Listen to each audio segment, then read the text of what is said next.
సాగాల్సిన రాజకీయాన్ని 5 సంవత్సరాలు భ్రష్టు పట్టించి గత 5 సంవత్సరాల్లో నిజాలు మాట్లాడినా విమర్శించినా కూడా అనేక సెక్షన్లతోని ప్రతిపక్షాల మీద ప్రశ్నించే ప్రజల మీద తప్పుడు కేసులు తప్పుడు సెక్షన్లు పెట్టిన ఆనాటి వైసీపీ ప్రభుత్వంలో మంత్రి కాకముందే మంత్రి పదవి గురించి ఆశించి ఈనాటి ముఖ్యమంత్రి ఆనాటి మాజీ ముఖ్యమంత్రి అయిన చంద్రబాబు నాయుడు గారి మీద ప్రజా సమస్యల్ని మాట్లాడే అసెంబ్లీ హాల్లో అసెంబ్లీ సాక్షిగా నోటికొచ్చినట్టు నోరు పారేసుకొని చంద్రబాబు నాయుడు గారి మానసిక పరిస్థితి బాలేదు నేనే సర్టిఫై చేస్తానన్న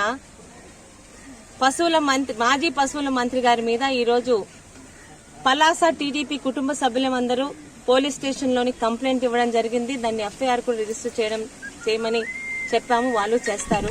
ఇక్కడ చెప్పేది ఏంటంటే అధికారంలో ఉంటాము, అధికారంలో ఉండం, కానీ ప్రజల్లోని ఎప్పుడు ఉండాలంటే కొన్ని విలువలతో చూసిన రాజకీయాలు చేయాలి. నోటు పారేసుకునే వాళ్ళకే మంత్రి పదవులు ఇస్తానని చెప్పిన జగన్మోహన్ రెడ్డి ప్రాపకం కోసం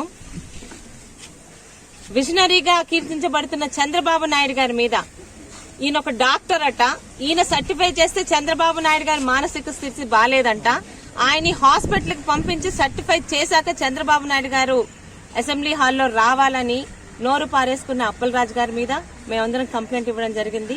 ఖచ్చితంగా దీన్ని ఎఫ్ఐఆర్ కూడా బుక్ చేస్తారు. లీగల్ గా చట్టపరంగా ఆయన మీద ఎటువంటి యాక్షన్ తీసుకోవాలో చట్టం ప్రొసీడ్ అవుతుందండి. నాకు తెలుసు ఇది ఒక రకమైనటువంటి మానసిక వ్యాధి, ఇది ఒక జబ్బు అధ్యక్ష. It's a medical emergency. మీరు దయచేసి ఈ శాసనసభ ఆవరణలో ఉన్నటువంటి డాక్టర్ని పిలిపించి ముందుగా ఆయనకి పరీక్షలు చేయించి హాస్పిటల్లో జాయిన్ చేయించి జబ్బు నయమైన తర్వాత మళ్ళీ ఈ అసెంబ్లీకి తీసుకొని వస్తే ఈ అసెంబ్లీలో ఉన్నటువంటి శాసనసభ్యులందరికీ మంచిదని, ఇకనైనా ఆయన 40 సంవత్సరాల అనుభవం అన్నారు, చాలు ఆయన సేవలు చాలు ఈ రాష్ట్రానికి, రెస్ట్ తీసుకోమనండి.